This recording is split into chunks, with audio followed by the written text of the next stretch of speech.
Задоволство ми е да ви соопштам дека законот за субвенциониран студентски оброк вчера вечер ги помина сите собраниски филтри со консензус. Без селективност, за разлика од претходниот закон, субвенциониран студентски оброк, како додипломците, ќе добијат и постдипломците, како и студентите на интегрирани студии на приватните и државните универзитети низ државата.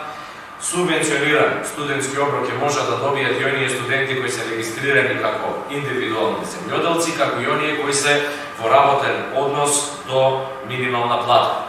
Како еден од најмладите пратеници, чест ми е да потсетам дека во државниот буџет за годинава има за 18% повеќе финансиски средства наменети за унапредување на студентскиот стандард во споредба со 2024.